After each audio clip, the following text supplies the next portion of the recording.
Joining us now to review some of the headlines of today's newspapers from around the world is Arise News analyst Emmanuel Efeni.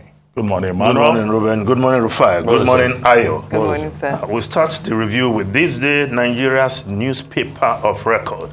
The lead story, Keyamo Petitions DSS warns political opponents charged with treason. Labour Party, you close your eyes to ethnic vitriolic attacks on non-Yorubas in Lagos by your party and its supporters, says Obi's running mate, a free citizen. Group slams minister for preempting election tribunal. Yes, this story is being reported by a number of other newspapers as their lead.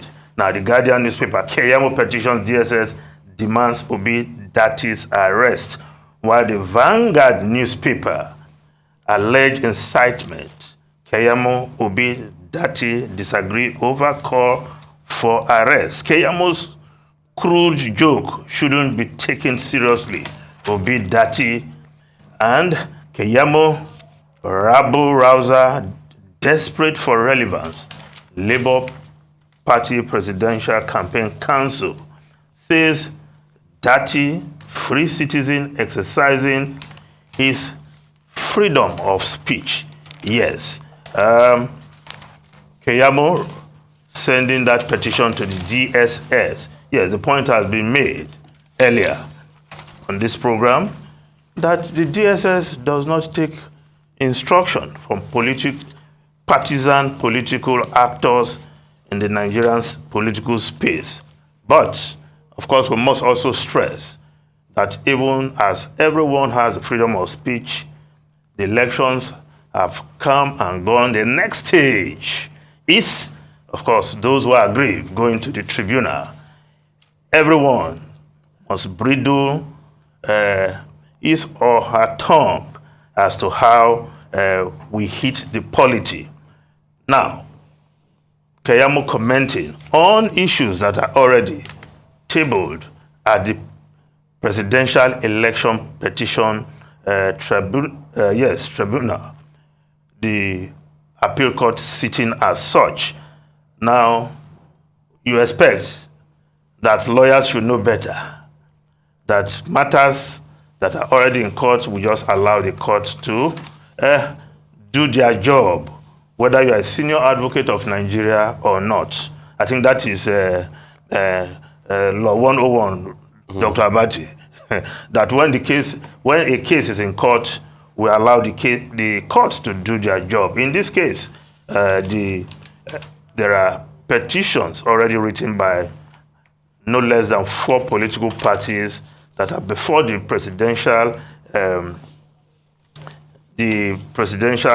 tribunal that has been set up for that purpose. Now, if we just look at other stories quickly, now the leadership newspaper, after Enugu Abia results, INEC under pressure to review Kano, Kaduna, Ogun polls. Electoral Act gives 7-day window for declaration reversal. Commission yet to fix date for Adamawa, Kebbi supplementary polls. Of course, the issue that came up yesterday after the declaration of the Abia and Enugu result was that how come INEC is picking and choosing where to review results before announcing, after, of course, in many other cases, there were serious petitions at the state level, different states, about the result. But as it were, INEC in those states went ahead and announced result. Now, INEC, according to this report, is under pressure to review Kano, Kaduna, and Ogun polls. But, and of course, the Electoral Act gives 7-day window for declaration reversal. I don't know whether INEC will want to venture into this very slippery space to go back after announcing result. In the case of Abia and Enugu, INEC reviewed before announcing result. But we'll see how it pans out. options open to aggrieved parties. The tribunal, go there and state your case. Yes, nobody should hit up the polity, as we are seeing in some states where some candidates who lost galvanizing groups to protest on the streets. But if INEC does not bow to this pressure, just go to the tribunal and make your case. After all, we have instances in the past of the tribunal upturning gubernatorial results. And of course, that has been what has given rise to many off-season gubernatorial elections across the country. Now, the Daily Trust newspaper, EFCC, to go after corrupt governors, others after May 29. Yes, two ministries under probe for multi-billion naira contract scams, automation policy in procurement process underway. Last year, we recovered 3,787, we recorded 3,785 convictions. Bauer, that's the EFCC chairman, of course, giving a status report of the agency's activities. As for governors, of course, we remember in the past, there are some governors who literally packed their bag and were ready for EFCC a day after leaving office. And some of those cases are still very much in court. And of course, we remember the case of Willie Obiano, who was also tracked immediately after he left office. And so some other governors who will be completing their second term by May 29 had better watch it, because the EFCC has lined up a number of names. I'm sure perhaps they will have given those governors some hints as to their being under the radar of EFCC post May 29. Now, the Nation newspaper, PDP hit by post-poll crisis, and the Tribune newspaper reporting that story. Of course, talking about those, yes, the Nigerian Tribune newspaper also reporting that story. PDP suspends Fayose, Ayim, Shema, others. Refers Autumn to National Disciplinary Committee for alleged anti-party activities. Autumn won't appear before committee. Wike replies PDP. Your tenure will soon be history in a matter of days, Fayose tells Ayu.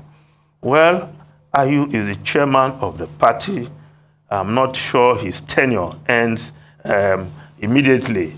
There is another government in place, because there has to be another convention. But Fayose is among those who has been suspended by the PDP for his anti-party activities. Of course, he confirmed on this program yesterday that he worked very hard for the presidential candidate of another party. So, nothing unexpected there in the action of the PDP. Now, the Punch newspaper, old news circulation, CBN begins monitoring today. Banks set 2-week target for branches to pay, few branches to pay 20,000 naira over the counter. Target 500,000 naira withdrawal per customer. Other banks to revamp e-banking platforms. Reps tell CBN as queues persist. Yeah, the CBN directive, not in a circular yet, to banks to start paying the old notes is also taking some time, because if you go to the ATMs, you still see long queues in front of banks of Nigerians waiting to collect their money. But as one banker puts it, it doesn't come cheap to also circulate the old notes, because CBN has to resupply those old notes. The banks have to redistribute those old notes to their branches, and it takes time, and of course, it costs money also. Now, the Business Day newspaper, inflation, consumer goods firms woo buyers with new flavors. Of course, according to the Business Day newspaper, fast-moving consumer goods companies in Africa's biggest economy are expanding their taste segments to boost sales amid rising inflation. Now, if we look at the Daily Independent newspaper, Nigerian Air, 98% ready, takes off before May 29. Federal government, less than 100 days to May 29. The Minister of Aviation, Abdul Serika, is promising that the long-awaited Nigerian Air will fly. I'm sure if it happens, many Nigerians will be happy that after all, we now have a national carrier. The foreign newspapers, quickly, the Times of London. Yes, council tax tops £2,000 as rates rise for 11th time. Average yearly bill to climb £99 higher. Yes, the effect of the 11th consecutive interest rate rise by the Bank of England yesterday. Of course, households are facing more financial pains as mortgage bills will rise, cost of living payment is going to end, and the average council tax will exceed £2,000 for the first time. Now, Ruben, Rufai, and Ayo, no easy time for households in England. Yes, well, the effect of inflation, the effect of, the lending rate going up to 4.5%. But thank you very much.